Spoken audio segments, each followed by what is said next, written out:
Introducing the new foot-long sidekicks at Subway. Try the warm and delicious foot-long cookie, foot-long pretzel, or foot-long churro.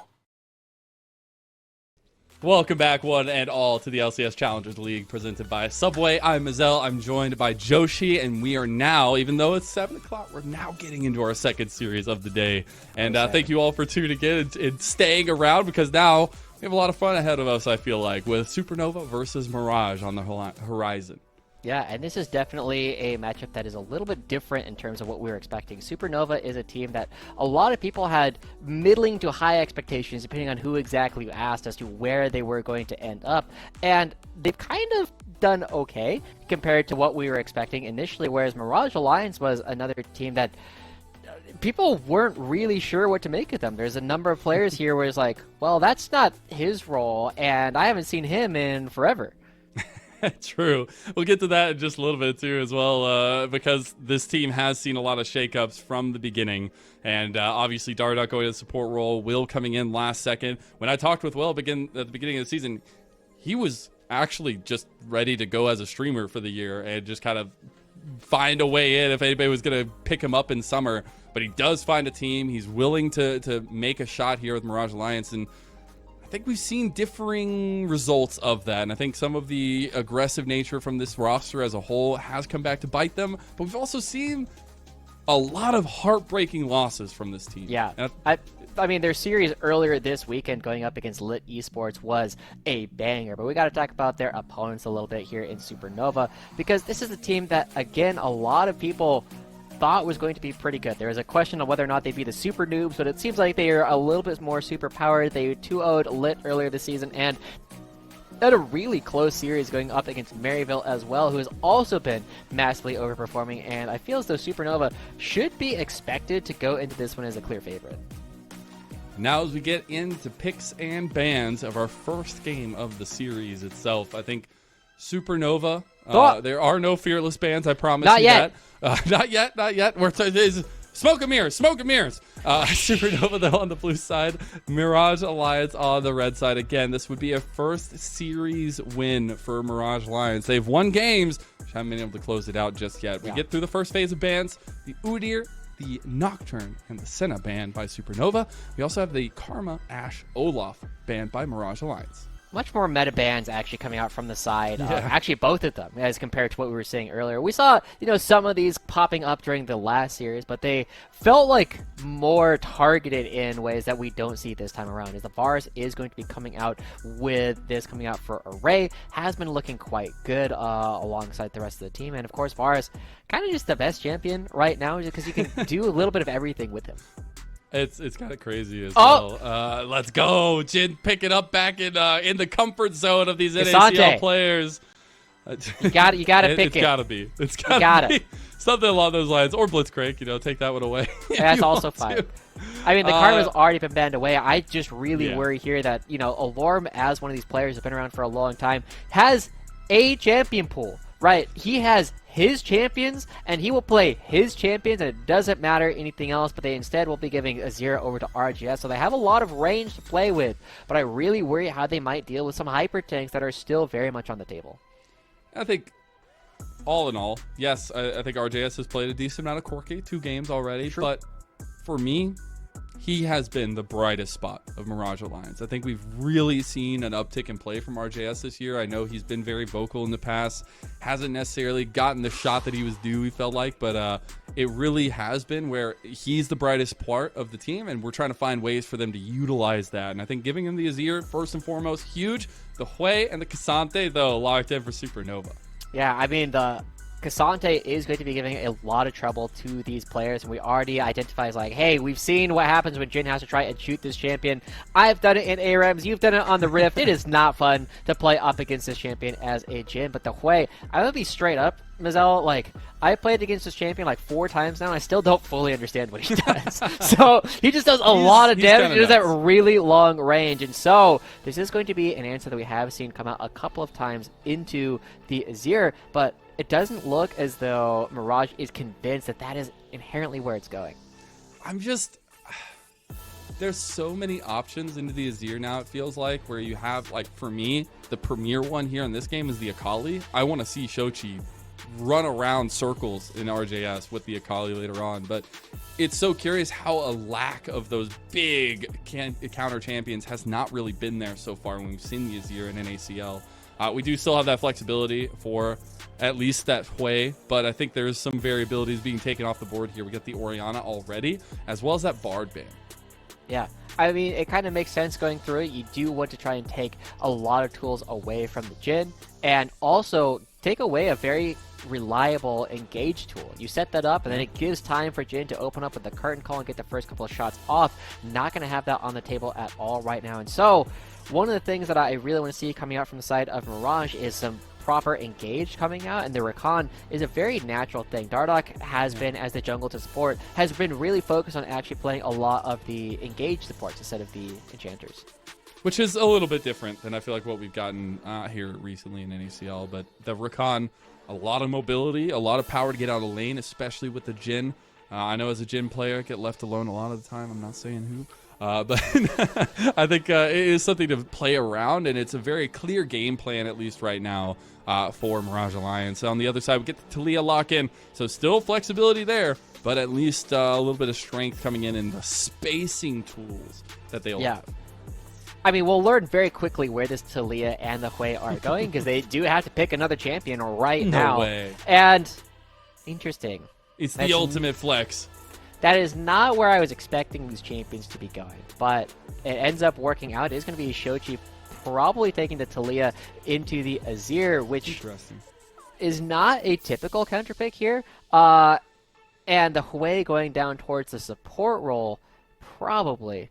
It'd be hilarious if Taliyah went support, though, because Jhin just does not. You already don't move that, but yes, you don't have a dash for the rocks, but man, those seismic tosses going to be a little bit of shoves, rather, going to be really scary. We get the lock into the Sejuani. Curious at that. We'll have to talk about that a little bit later on for Ken V, but it is the Lilia that ends up coming through for Will.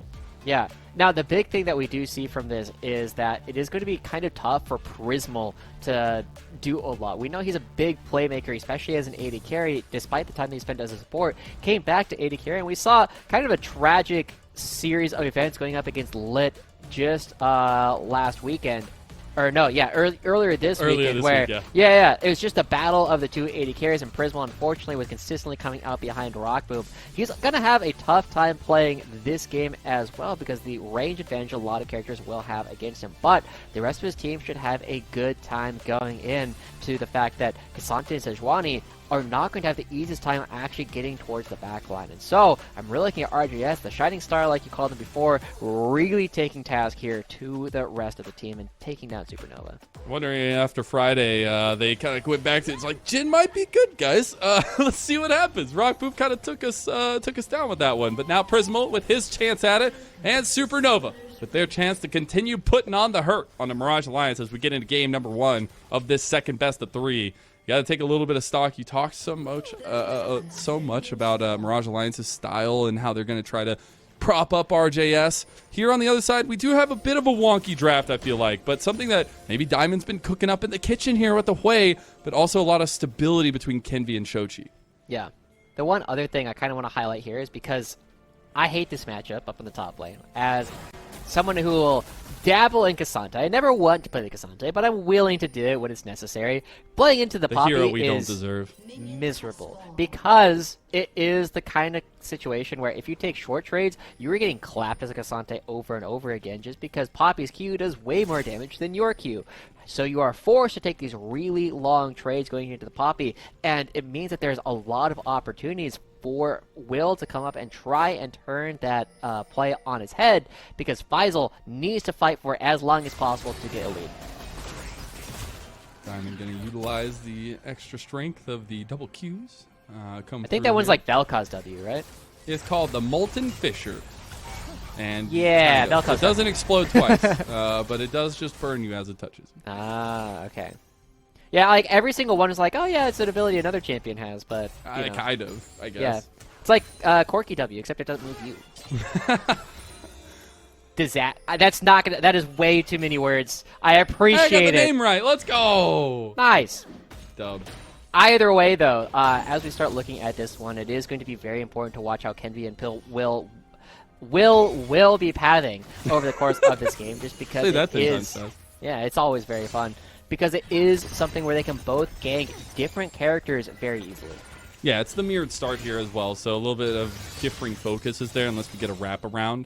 But I think that is something to keep an eye on because we've known Will to be the summer child. We talked about it so much last time around. We saw them on Friday, but it is a first time in the spring we get to see this guy.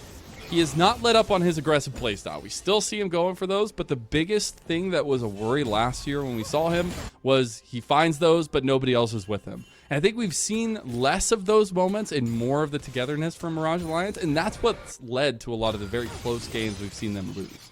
Yeah, and it really is going to be about how much they can like play together, because there's a lot of players on this roster that like being playmakers, right?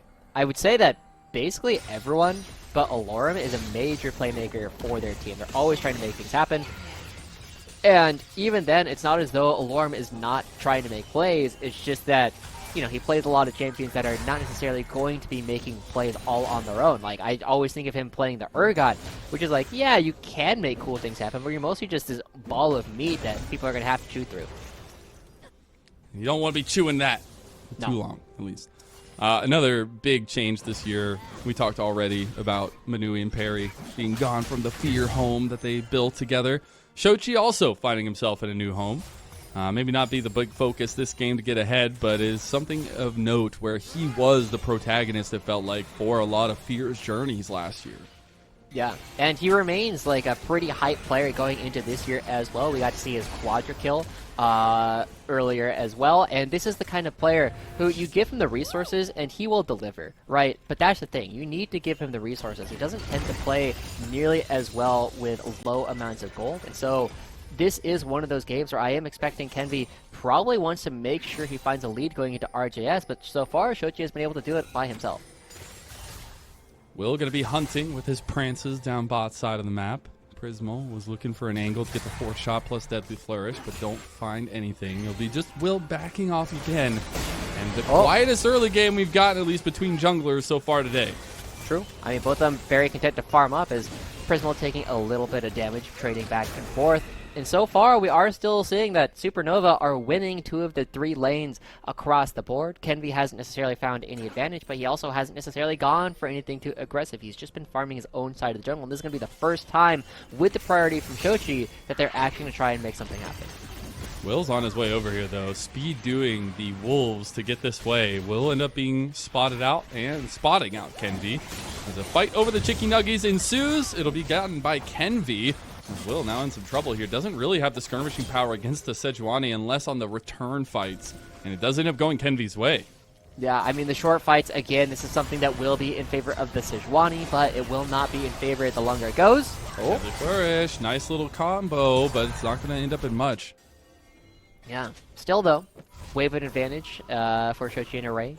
Wave of disadvantage for Faisal from the top side of the map. And you can already see that Will, I mean, he had to flash out both. Kenvi's flash is gone as well, but now Shochi finally returning to the mid lane in order to pick up the wave that he had kind of sacrificed. He only just ends up losing 1 minion.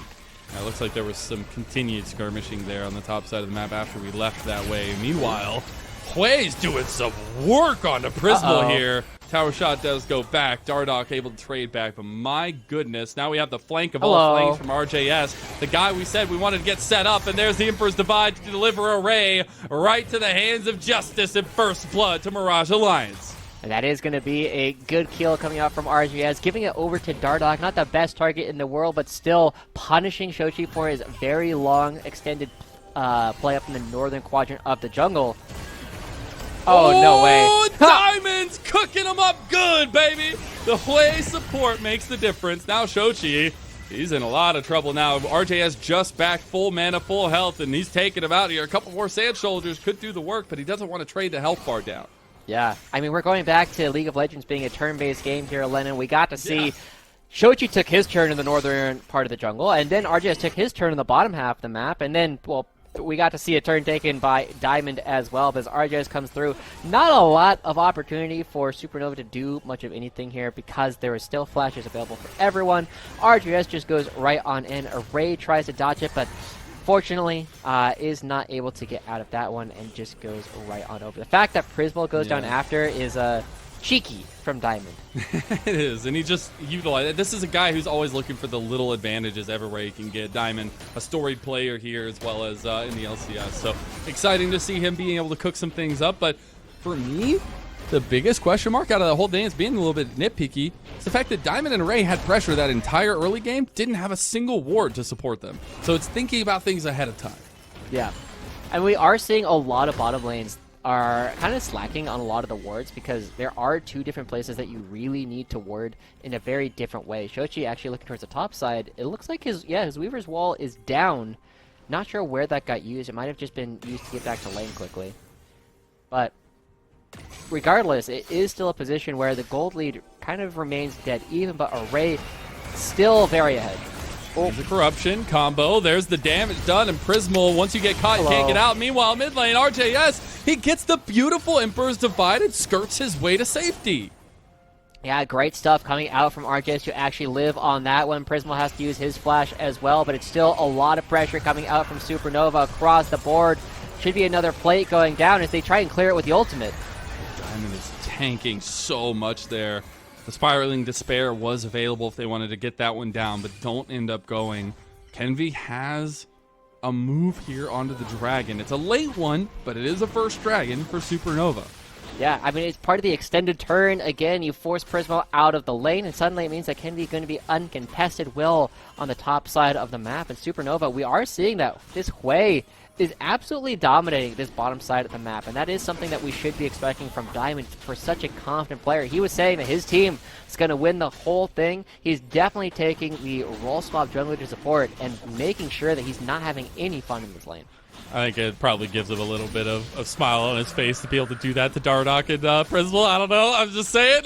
So, Diamond's a very cocky guy, but even in that question video we saw, he's like, name me a support, I'll take him on. Like, I don't care who it is. And I think that's been the key to Diamond's success, is the fact that he wants to just be headstrong and know how he plays. And I think we've seen a lot of that lead well. Obviously, maybe not so much in the LCS recently, but I think we've seen that at this level, he is a mastermind. Yeah, one of the things I do find very funny about Diamond is he always has like a chip on his shoulder, right? Because he's very convinced about like who he's supposed to be playing instead of. And I remember because he was part of the Team Liquid tryouts last year where they ended up picking up Kim Down instead of Diamond because they were convinced that Kim Down had more opportunity to grow.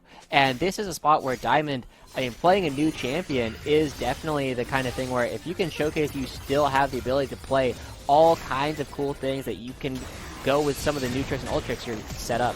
Yoshi gonna flash out, doesn't get out though. The Lilting Lullaby is not even gonna get proc, but Will gets the kill and just dies under turret. Some of that aggressive nature coming to bite them yet again. That's what we talked about, Joshi. Yeah, a trade right on back, but crucially, it is going to be Shochi not getting anything on that play whatsoever, losing a bit of a wave, and RJS, we're seeing he has been a big part of why this team has been looking good so far, and he is continuing to survive ganks on his own and make plays for his team. And getting a plate here for himself will get himself an even bigger lead. And man, the journey this RJS guy has had is actually insane to me. He's been around the seed for so long, and as we look at this one, it's just a really well-timed play from them, even though Will overextended. Yeah, it's kind of tough to know, right? You have no vision on Kenvi. He comes right over the wall, and Will just thought he was going to be able to get the Q, get right on out. Did not have an opportunity to do anything in that play, but now Supernova, they're the ones setting up for this bottom lane. Shochi hovering in the fog of war means that Mirage have to be very respectful. Gotten 4 plates down here, though, Joshi. They don't even have a siege comp. Meanwhile, RJS going for it again on the Shochi, realizing he doesn't really have the combo anymore, and they get the trade of health bars in mid lane. Yeah. To be honest, Lennon, Mazel, I don't know. Yes. I always call people by Either their first one. name. Either way, I actually really am hoping at some point that Mirage wins a series so that we can talk to RJS, because I'm actually really curious what brought him back. So either way, another dive looking for Mirage. They ain't letting up, though, and Prismal and Dardoch forced off the turret. This will be first tower, all 5 plates at about 12 minutes into the game. If you needed a reason that Varus Way is strong, well, here you go. Oh, my button's not working. Okay, Kenby. No. Got the Scuttle Crab. He's good. Got the Scuttle Crab. And we are out of there. Yeah, I was really curious to see how far ahead at this point Array is over Prismal because it is so much money. We've gotten all 5 plates. We do get to see the gold grab, but I was hoping to see the... there you go. That's the one. All right, I see Array. And Prismal's down at number 9. Below Diamonds. Oof. Yeah, it feels a little bit bad. Again, we've seen a lot of Jins here recently this week do really well when they're ahead, but this is the case in point of what happens when Jin is behind. You provide a lot of utility, but you're not on the same level as other sustained DPS ADCs that we have in the league, and especially in Summoner's Rift right now. So looking at the steps forward, Supernova at an advantageous position, not that far ahead. We got to think about the game plan for Mirage Alliance moving forward. It's got to center a lot around RJS. Yeah, here's a Wit's End. Not going to start with an Asher's Tooth, which I find very curious. Yeah, I mean, RGS has some very, very strong opinions about itemization, some of which I agree with. This is an interesting one, right? Like, he does not get the bonus damage from the Wit's End on his soldiers. So it is all about just the raw stats of the item, and I'm kind of curious because it's going to be very susceptible to the damage from Array, but he's going to be susceptible to the lethality damage no matter what. And so this is definitely a position where suddenly he's very convinced that the magic resist here is going to allow him to hit for longer than he would otherwise have been allowed to if he had gone for an Asher's Tooth. And now we have a timer for a dragon coming up very shortly. Should be that focus for both teams. I also, sorry if the stream heard that. Emergency services just texted me about a flash flood in my ear. So, good to know. We'll see. You know, maybe we'll stick it through. We do the have the dragon though. Important. The last time there was a flash flood warning, I drove over to your place. You did, and it was hilarious. It was like right when you first moved here too, which was it was very funny. Anyway, we do see Mirage Alliance. They're going to be trying to contest this one. Chochi has a teleport available to join, and some good damage coming down from Array onto RJS. The magic resist not helping here, but everybody is going to be here for this play. We got first items across the board here, so, hey, fisticuffs, mano a mano here. Both teams looking for a 5v5 in front of this dragon pit. It's not even that important of a dragon, but it feels important right now. They're going to be starting it up here for Supernova, and RJS taking so much damage. Oh, the root! It almost gets the combo. Dardoch just inches away from getting his life taken. I saw his life flash before my eyes at this point. Supernova, they should be in firm control, but Mirage Alliance are not convinced. The problem is the death wall is there, and Mirage Alliance can't really get around it. Will's just been going back and forth over and over again. Faisal, he's getting caught here. As the curtain call comes out, one shot will do it. He's getting another one onto Kenby. Nothing else going to follow it. Dragon goes over. Second dragon of the game for Supernova. They do get killed once in return, though, as Faisal falls. Yeah, I mean, a bit of a tough position. That is one of the other interactions that makes this matchup so unfun for the Cassante is your dash on the W, very, very telegraphed, very easy to get the steadfast presence down to prevent you from running away. And so Faisal ends up just dying in that last one. But hey, you get another dragon. Ultimately, kind of even across the board. It's going to entirely depend on how much more Supernova are going to be able to get with this dragon if they can continue training them. But they took their turn, they got the dragon, and now it's going to be Mirage's turn to pick up this Rift Herald because everybody on Supernova needs to reset. Pretty big capitalization of the tempo, too. Although. Uh-oh. I was going to say the flash comes out. All right. We're good. Shochi does end up burning a 5-minute cooldown, though, and the Rift Herald does go over to Will. Yeah, I was a little bit surprised that Dardoch did not commit the ultimate there as well. I'm pretty sure RJS could have yeeted him over the wall, but either way, there's still going to be a potential further play up on the top side of the map as well. Not going to be dropping the Rift Herald up here, and so instead, Mirage Alliance, they do play very standard compared to a lot of our teams in the league, partly because they are so veteran compared to a lot of the other teams. They understand the basic he's and haws that go around, but one of the things that we do see is some of our young guns like going for some of the big plays in order to take everyone down. Yeah, they definitely do. Seen that time and time again. Meanwhile, Lilting Lullaby onto Diamond. You're a squishy support. You no longer have that safety, and he's going down. Meanwhile, the flash play from Alorum. And Mirage Alliance strike again. Yeah, I mean, that was just a good play coming through. An overextension from Array and Diamond. They both die with their flashes up, and it's going to chain into this Rift Herald. A huge capitalization coming up from Mirage Alliance. And who's going to jump in? It is going to be Alarm. Bam. Does hit the turret, gets the angle to make sure he doesn't get stuck on the wall there, too. And Mirage Alliance come away with some serious damage dealt in the mid lane. Yeah, very good. They flip the lead, a 1,500 gold swing when all is said and done. Mirage, I mean, we have seen that they have gotten a number of game wins so far throughout this split. They just haven't been able to get two of them at the same time in order to take things down. And so far, I mean, they're scaling quite well. RJS is doing a good job farming up. He's got his Nashor's Tooth on the way. And Supernova, they have a couple of damage dealers that have not gotten the goal that they kind of need to blow this game open. Yes, Array did have a pretty big lead before. He probably still has a pretty big lead now, but he's not going to be doing the DPS necessary to take down Alorum. It's going to be all about the angles, I feel like, a lot of the time. And something that does actually go Mirage Alliance's way is the amount of utility they have backing up RJS, because they have just a lot of space tools. They have a lot of lockdown tools. Will with the setup there. The Deadly Flourish is going to be huge to get RJS in a good position. But they also have just a lot of distancing tools. Yes. And now Supernova trying to get right on in. This turret very low. Can be posting up saying, hello, you are not allowed to come towards this turret. Yeah, I don't know if that was the play from RJS walking up like that, and Shochi just easily claims the kill. A lot of ultis utilized there, though. We'll see Chains of Corruption, the Weaver's Wall, and all gone.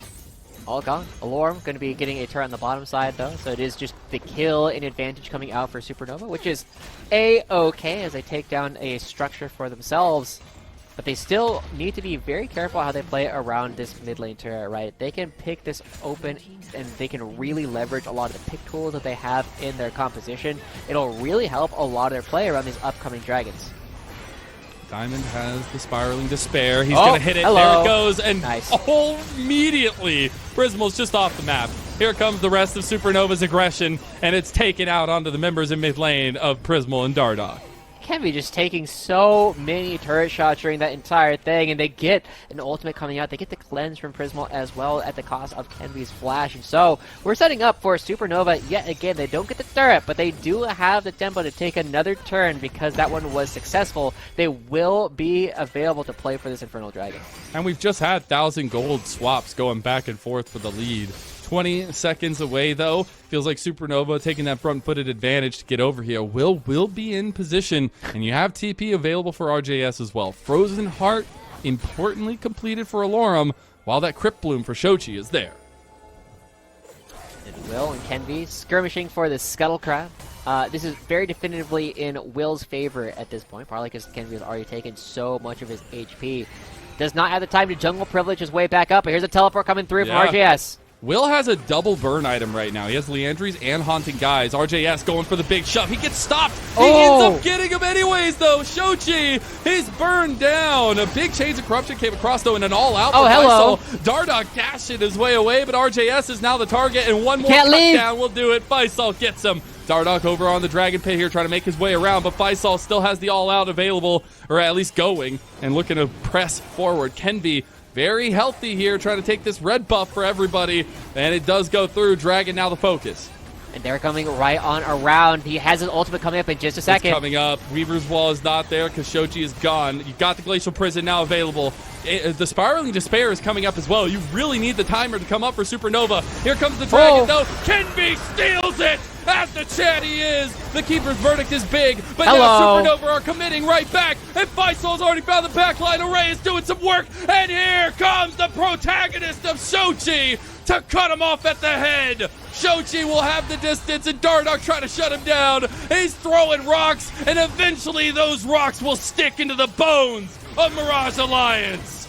Wow, Supernova coming up huge in that last play. They just needed a little bit more time for their ultimates to come up. They got the red buff, and they find themselves in a perfect position to get even more than that. My God. A smite comes through from Kenvi. They get the mid lane turret. They get the bottom lane turret. A huge advantage suddenly ballooning out of nowhere for Supernova. They find everything that they need, and this is once again showcasing that, well, yes, Shoji has been huge for this team. Kenvi, the guy who was the guy before Tenacity was the guy, is still the guy. That's what I was going to say, baby. We're right on the same page. This guy was the prospect before Tenacity even made it. The 100 Thieves next jungler extraordinaire who has come back to our league and makes the difference in this fight.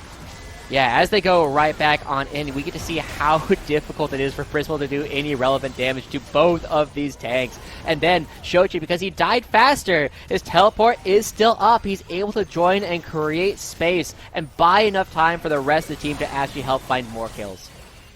Really heads up play there from Supernova. And speaking of, it's going to continue. Shochi is now going to get the TP out of Alorum up here to save RJS. Alorum looking aggressive now, though. He has that Keeper's Verdict not available. At least he's going to use it right there to combo it onto Shochi. And meanwhile, Faisal, both top laners just decided, let's go at it. Woo! They tried to trade positions, but Faisal's the one that falls. Wow, Faisal, I mean, he's been looking for this a couple of different times. He's been able to jump on top of people, but has not had the damage to actually kill them just quite yet. And so it is going to be another opportunity for Mirage Alliance to try and look for something, but that was Supernova's turn. And now, as everybody backs away, I mean, Mirage Alliance have so many low health bars, they're not going to be back out on the map in time, and we're back to a fully reset situation. And this is where I just got to talk and laud Kenvi a little bit more, man. I feel like this guy's gotten the short end of the stick a lot of times, and it feels like in the community and things like that. Obviously, a lot of people burning his time on IMT this last time around last year, but this is a guy who has always been a difference maker. This is a guy who has literally carried teams at this level, and it's because he has a great brain of how he plays around it. I know we say that a lot for a lot of our junglers, but this guy is that prodigy, it felt like, and he's trying to return to form, right? He's got his collegiate under his belt now. He's really trying to make it happen in an ACL and find that comfort once again that it felt like he lost a little bit when he went to IMT. Yeah. I mean, one of the big things that we do know about Kenvi, and this has been true for a long time, is... Oh, talk about that in a sec. Dardoch getting run down here. He is able to dash out. Kenvi has always had trouble, like, speaking up for himself, right? Yep. He's had a lot of trouble asking for resources and saying, this is the play we're making. He's let a lot of other players kind of dictate what happens around them, and this is one of the things that I'm hoping to see change this year, is just saying, hey, I'm good.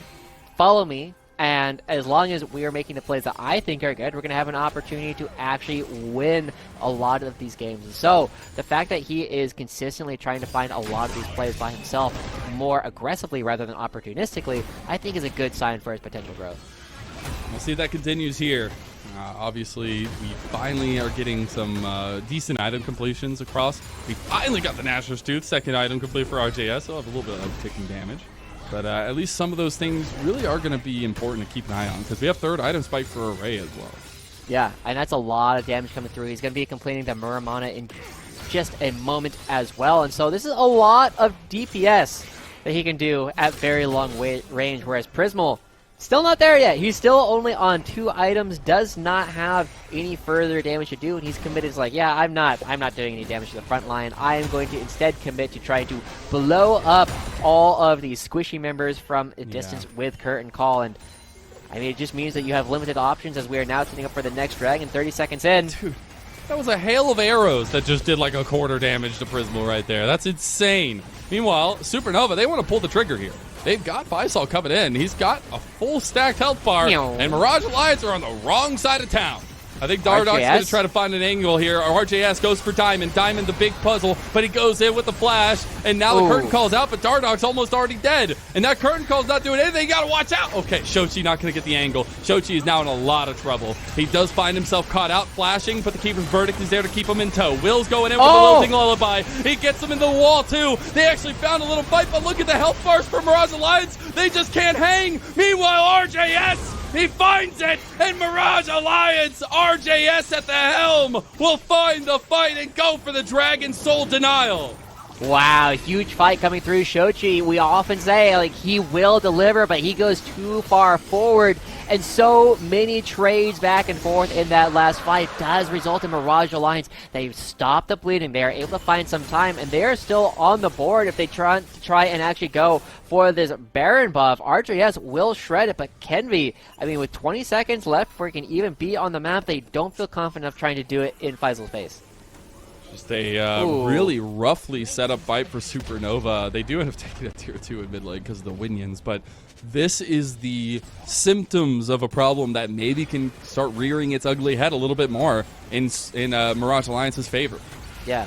It's also part of why I'm not super thrilled by this Talia pick coming through. One, I think Champion's kind of bad, but two, it also, you know, it puts Shochi in a position where in order to quote-unquote make plays, he has to constantly be in positions where he is at risk of going down himself. And as soon as he tries to throw out the seismic shove, this was like, well, did you really think that was going to hit me? We have a ton of damage coming through, and then with the Drowsy coming out, the Lilting Lullaby, everybody is just asleep, and Array is not able to get any damage down. You're trying to play a poke game. You're not trying to actually go into these head-on fights going up against RJS and Nizzle's here.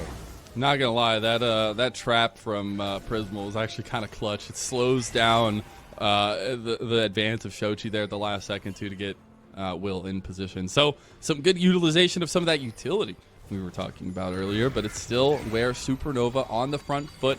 They are on a little bit of an elongated timer now, but they're looking for more, and we have a pause. Yeah. We're in a very even game state overall, but I still really like Supernova's position just because they have 3 of those dragons. They just need 1 more in order to find the Infernal Soul, which will help a lot for Array's damage, right? Just the raw AD plus the burst that you get there. I have been impressed at RJS's continuous willingness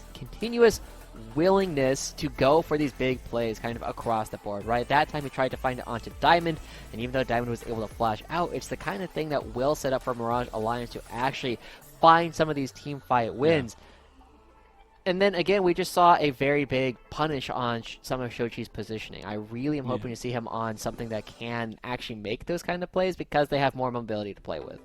Be that protagonist we know him of. Yeah. So we've had a calamity of errors today. We've had a lot of issues. We've had a lot of delays.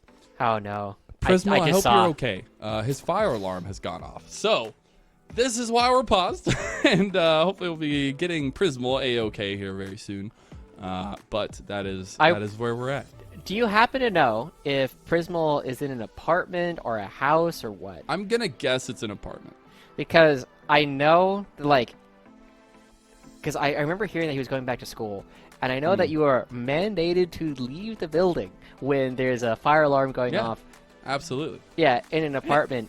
And technically that could take like... time it's a large building, but yes. Yeah, but that could take like 40 minutes. So I really hope it's not that kind of pause right now. Because otherwise I'll be looking just like a moo down there on the bottom side. Well, that is what happens when we have these full remote kind of leagues is we gotta deal with the different living situations that everybody does have. I think the hardest thing, and this is maybe talk a little bit more in depth about it, but it's just the lateness that these games are going to go. I know we have a lot of players on the East Coast, so it's already getting pretty late there, but we have an update, Joshi, if you want to go ahead and give it.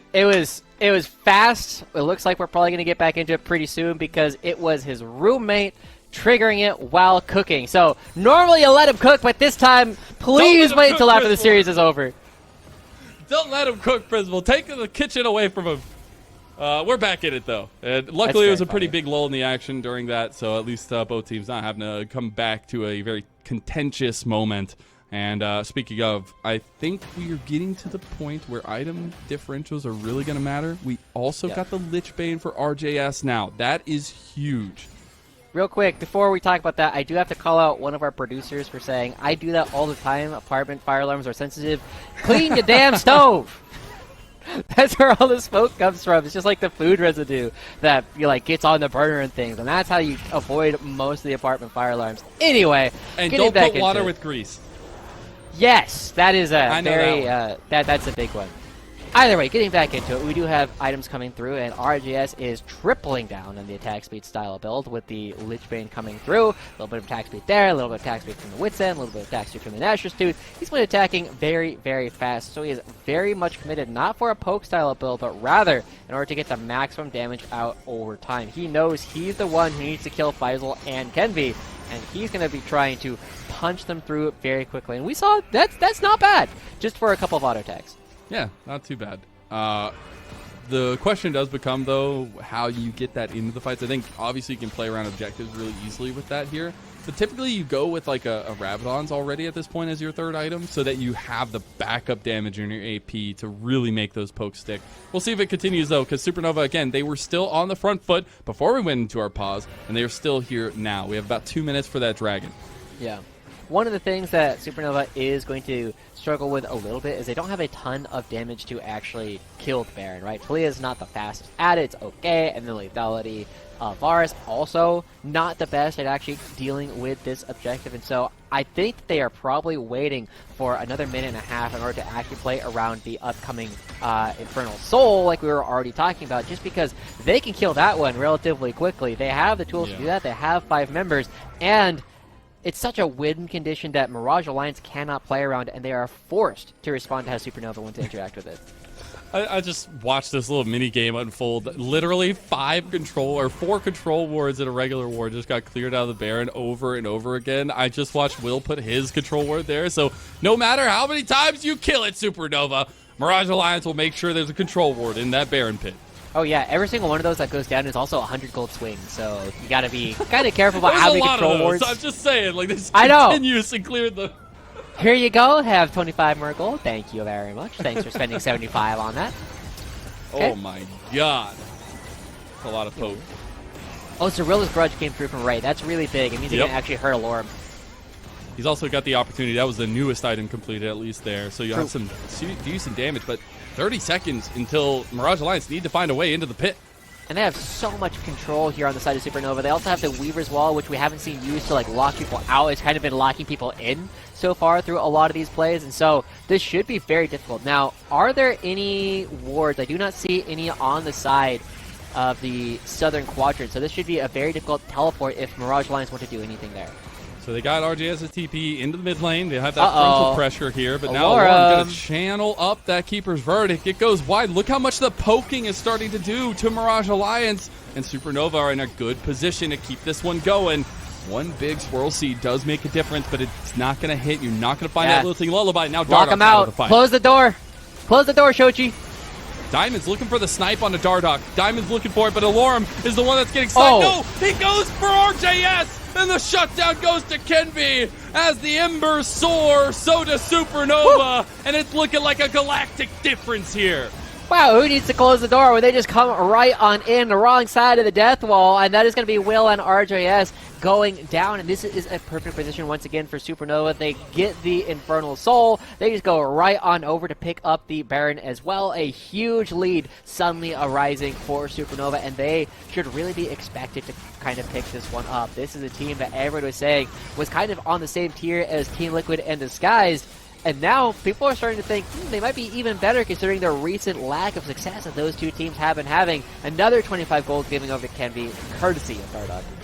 As the rally cry Baron buff goes over to Supernova, it's for me how they executed this composition. Because the way that they do it, the poke game is so big. Diamond is actually doing so much work. And then all the piercing arrows from Array, they are playing so well around their composition. I think that speaks to the brains that they have in the car here, right? Diamond, always known as one of our big brain geniuses in the support role, and I think they're really starting to come to a head here. Yeah, I definitely have to imagine that Diamond is one of those players who's sitting like, this is me actually whenever I play with people. It's like, hey, the longer we do nothing, the more we are winning. Do not go for an engage. Yeah. Faisal, Kenvi, calm down. And now RGS is trying to turn that around. Shochi's completely gone. He's in trouble, and he goes down. Chains of Corruption goes wide, too. But look at that damage that Array is doing. Oh, my God. Meanwhile, they engage on him. Alorm finds that angle here. Has Griswold. He's lining him up now. Oh, first shot goes wide. He's not going to hit Kenvi there. Diamond's is going to tank it up. Here comes the Lilting Lullaby from Will. They want to move forward, but look at that pose there from Faisal. They do end up getting Diamond in the end, and Prismal's looking for the deadly flourish. Faisal going all out on RJS, just trying to dodge his way away, but there's the Cinders. Oh my god, there's a lot of them. And Mirage Alliance fight back. And the rally cry of Aaron Buff is actually a negative power play coming in for Supernova after they pick it up because they instantly pitch it. Shochi gets caught once again on this Talia, and they're going to be losing this mid lane turret. It's going to be probably negative 1,000 at this point. Yeah, they are down quite a bit after being the ones to pick that one up. They really need an opportunity to try and take down some of these objectives again, but the Baron Buff is not going to have anything. Oh, God. Whack, whack, pew, pew. He's shooting lasers at him. Pew, pew, pew, laser beams. Yeah, I mean, just like that, the gold lead that was almost 4K is cut down to size, and now Supernova trying to extend that a little bit as Shochi's looking for RJS. Can't find the angle onto him. Loro is completely caught out here. Does end up getting dragged down from the mispositioning, and we've seen that happen a lot for both teams so far. Yeah, I mean, all of these catches are leaving both teams in a position where they can continue to play it through, but the Baron buff, minus 1,500 coming through for Supernova. They will try and get some push, but by the time they actually get to any of these turrets, it's going to be gone. What are you laughing at? We're in the LPL gold graph territory here today. Oh my god. Yeah, it has been up and down and up and down. And I think this is one of the things that we will see less and less as the split goes on, as teams get better and better at just playing more We're 3 weeks in, Joshi. Yeah, but I mean, we haven't played that many series. We haven't. No, it was a joke. I know. We still need to see like the consistency come through. They end up being just about even, only minus a couple hundred here for Supernova, but 2.5 minutes left until the Elder Dragon comes up, and Supernova can rinse and repeat the same plays they went for before, and it is RJS who's been the only person who's been able to upset that. I'm pretty sure the timer's wrong again. When the last dragon went down, I saw 6 minutes on the Elder timer. It's really only 5 minutes between each dragon, if I remember correctly. So it should be up in 1:10. I'm not super sure. Obviously, the timer's been really weird for us on our end, so we'll see how that goes. But I would expect I think with it is the 6 immediate minutes positioning, it might be. But the immediate positioning here from Supernova is the fact that you have to get vision down. Because you play with such range, you play with such poke, that is how you find success for Supernova. And you need to find... Oh, I thought that was way closer to the center. You need to find an opportunity to go for like some of these flanks. And right now, Supernova, they have so much more poke. They do end up finding Dardoch. He's going down. He dashes out yet again. That's so many times this has happened. As the Weaver's Wall going to come across. They see him. Off of the Sun Disc here. They will get a little bit of gold back there. They're looking at an inhib turret here before everything spawns. Ooh, and Dardoch once again having his back canceled. Okay, now we do not have 20 seconds left. Oh my god. Oh, he's no, caught. Diamond. He's caught. RJS, that's a spiraling despair, and Diamond walks away like the cool guy with sunglasses. That's huge. They are already moving towards the Elder Dragon. Not up, is it? Oh, they didn't have the little ticking clock. I'm pretty sure I'm correct. It was already up. It just didn't show on the yeah, map. it is 6 minutes between. All right, that's whatever. Either way, this is going to be an Elder Dragon going over to Supernova. This should be what they need to actually close out the game. Goes over to Array, and now Supernova as they continue to push things forward. Mirage Alliance not in a position to deal with any of the waves. They will not be in a position to deal with an immediate dive if Supernova go for it as the waves actually crash. And RJS getting caught out in that one. He's been the major playmaker. He's going to still be the one that needs to do something to try and save this game. 5,000 gold ahead. They're about to break down the bot side inhib as well. And Diamond setting up for success here with the rest of the team in front of him. They do end up taking that one out and back off. A nice reserved play from Supernova as they move out. Yeah. I would like to see them actually go and try and go for an end here while they still have the Elder Dragon, because it does not last for very long. Right, it only lasts for 2.5 minutes, and picking up the inhibitor turret is big, but it looks like they're going to instead try and play for the Baron buff as well. Try and get Mirage Alliance to move out of their own base and take them in a 5-on-5 fight that Mirage cannot win. Now we just have to see them try to find some saving grace on the map, because you don't want to fight against this Elder Dragon, and it's going to be up for a long while here. So with Baron coming up, it just means that it's kind of forfeit for Mirage Alliance. And it also means there is a wave of hurt coming their way. Yeah.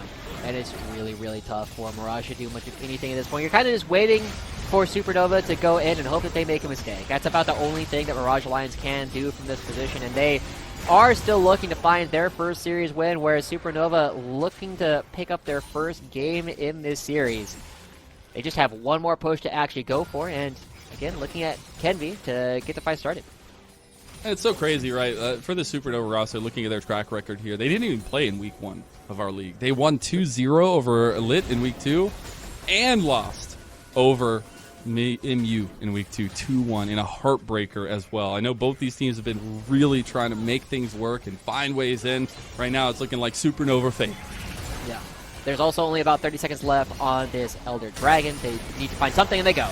They are. The damage is not going to stick. You got the Weaver's Wall across. Still able to pump out the damage with the Elder Dragon for a little bit longer. They're going to try to look for a third inhib in the mid lane as RJS, he doesn't have any damage. Array gets the snipe with the help of the Winions, and that means Supernova are off to task. Yeah, that should be the end of the game. RJS died with his flash up as everybody comes back on in. Kenvi still has access to his flash. This should be another engage. Should be turret going down, number 1 gone. Supernova on the cusp here. They're trying to beat back the defenses of Mirage Alliance. I don't think they can, though. Dardoch, in though so low, is going to make it out once again, but one shot from Array, and the Nexus focus comes through. Supernova up 1-0 in this best of 3.